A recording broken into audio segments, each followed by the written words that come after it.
Assalamualaikum warahmatullahi wabarakatuh. Waalaikumsalam warahmatullahi wabarakatuh. Sebelumnya kita mulai dari perkenalan ya Pak. Ya, Bisa diperkenalkan dengan Bapak siapa? saya Mawardi, tapi untuk nama lengkapnya sebagai seniman Ki Mawardi Gondo Darsono. Itu nama ya. Sejak kapan serta pendidikan formal maupun otodidak apa yang Bapak tempuh untuk mempelajari kesenian ini? Saya mulai tahun 1988 itu lulus SMP, terus saya lanjut ke Sanggar namanya Sanggar Bimo Karanganyar.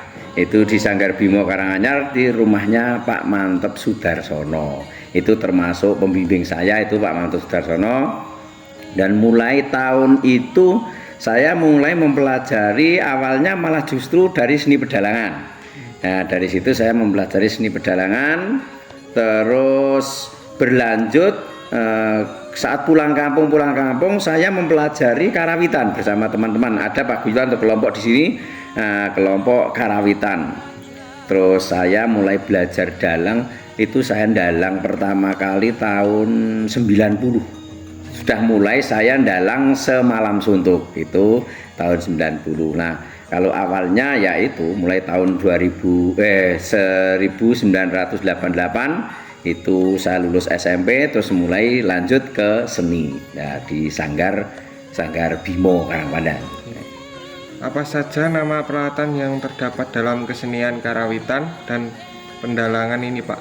Dan berapa personal yang turut dalam sekali pementasan karawitan dan pendalangan? Ya, kalau dari seni pedalangan itu ya peralatannya yang pertama ya kelir termasuk kelir, kotak wayang, lengkapnya semuanya. Rincinya kalau perlu diterangkan itu banyak sekali. Artinya dalam arti pewayangan itu ada kotak, ada cempolo, ada keprak, media wayang sendiri, terutama kelir atau gawangan kelir itu. Dan kalau parogo itu yang nabuh gamelan, jenisnya gamelan itu banyak sekali juga, banyak sekali. Ada kendang, ada gender, ada rebab, ada siter, gunang, gambang. Itu keseluruhannya, rangkaiannya, alat musiknya atau perangkatnya. Terus kalau personilnya itu sekitar 25 personil untuk parogo pengerawit dan swarawati atau pesinden itu termasuk itu, dan parogo wayang, peniti wayang itu perkiraan 25 personil. Itu kalau dalam pagelaran pementasan, nantinya dalam pagelaran pementasan itu personilnya sekitar 25. Terima kasih banyak Bapak. Selanjutnya kita masuk ke materi pemberdayaan. Apa latar belakang Bapak mendirikan Sanggar Wonokawan ini? Sebetulnya kalau latar belakangnya untuk mendirikan sanggar, yang pertama karena saya itu pengen untuk pertama untuk lingkungan saya sendiri, supaya ada rasa ketertarikan pada seni terutama pedalangan dan karawitan. Dan untuk selanjutnya memang ya kalau bisa ya merekrut, artinya untuk teman-teman atau ya kalau yang sebetulnya untuk selanjutnya itu ya untuk memperpanjang seni, artinya biar dikenal masyarakat untuk melestarikan budaya wayang dan gamelan ini dan karawitan ini. Siapa saja yang terlibat atau ikut serta di dalam sanggar ini, dan adakah jadwal untuk latihan rutin Bapak? Kalau yang berperan di sini ya terutama saya sendiri sebagai ketua sanggar di sini. Untuk pendukung-pendukungnya itu dulu itu ada waktu saya mendirikan, memang itu harus didukung dari teman-teman semua, terutama teman-teman seniman. Itu semua mendukung teman-teman seniman. Dulu peserta untuk mendirikan sanggar itu saya ada 45 personil itu teman-teman saya, kru saya itu yang mendukung dan ikut melestarikan mendirikan sanggar ini.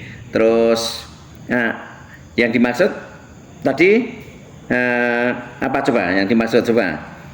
Siapa saja yang terlibat atau ikut serta di dalam sanggar ini dan adakah jadwal untuk latihan rutin Bapak? Oh ya, kalau jadwal rutinnya itu jadwal rutin. Kalau yang mendukung itu teman-teman seniman juga teman-teman seniman mendukung. Terus jadwal rutin itu yang awal itu ada jadwal yang dulu ada jadwal itu malam, tapi kalau ini di sanggar itu ada jadwal malam. Terus untuk ibu-ibu dan juga pembentukan karawitan putra juga. Terus dilanjut ke SD, SMP, bahkan SMA. Itu jadwalnya kalau dulu itu setiap hari Sabtu dan Minggu siang. Sabtu dan Minggu siang untuk jadwal pertemuan di sanggar sini. Itu yang sudah berjalan ya dulu itu karawitan dan pedalangan, itu yang sudah berjalan kalau di sanggar sini, Sanggar Punokawan ya. Selanjutnya, apakah sanggar ini memiliki kelompok pengerawit sendiri? ada kelompok pengerawit di sanggar ini namanya Paguyuban Punokawan. Itu saya ambil dari nama sanggarnya sini, Sanggar Punokawan. Ada Paguyuban Punokawan dan ada yang senior di sini ada Trimoluwung. Trimoluwung ini sejak itu memang sudah berdirinya sejak tahun 1975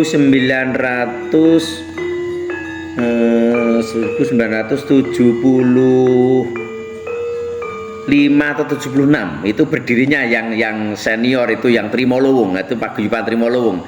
Kalau yang Paguyuban Punokawan itu berdirinya sanggar, terus ada Paguyuban itu Paguyuban Punokawan itu.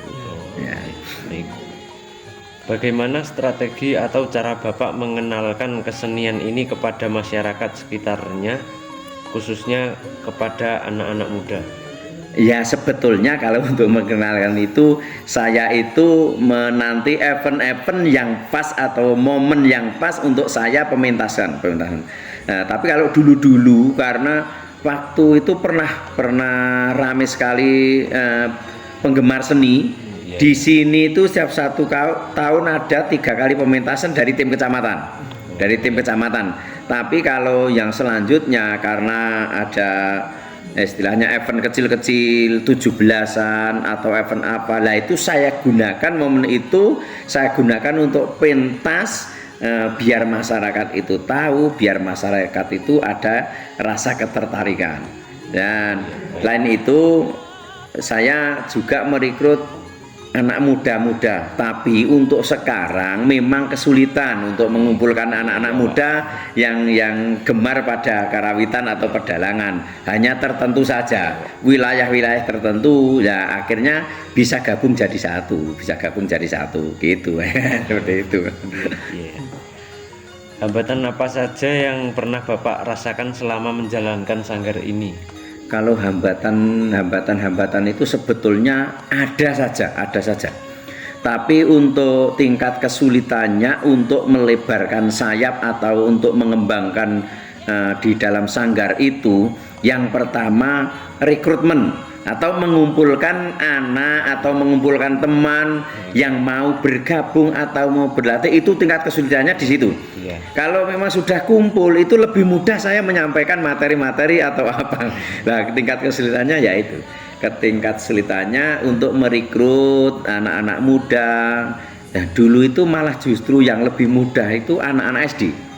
Ya, anak-anak SD, tapi dari pembina atau bapak ibu guru yang ikut serta merekrut anak-anaknya itu.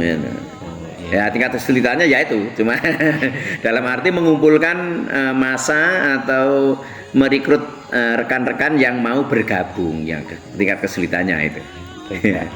Ya. Terus adakah rencana Bapak ke depannya untuk memberdayakan masyarakat sekitar, mungkin seperti membentuk kelompok pengerawit cilik?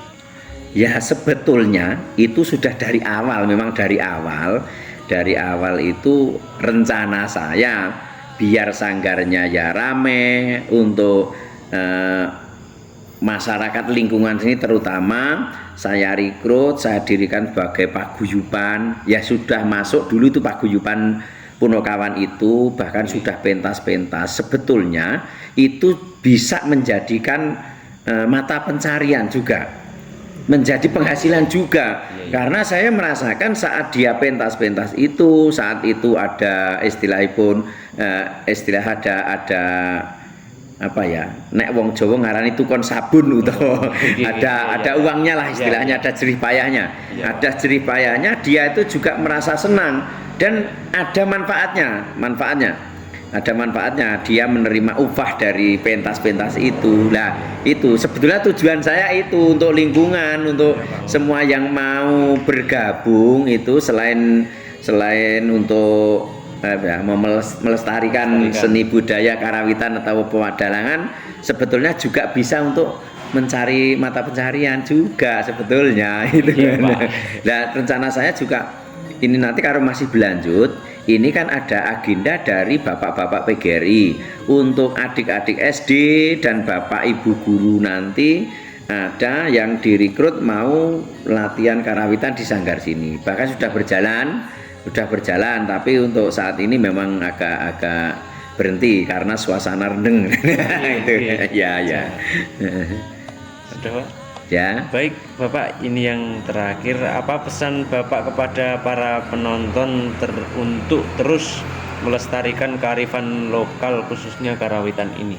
Nah, kalau untuk penonton ya pertama ya saya ucapkan terima kasih karena dia sudah mengikuti dalam pagelaran.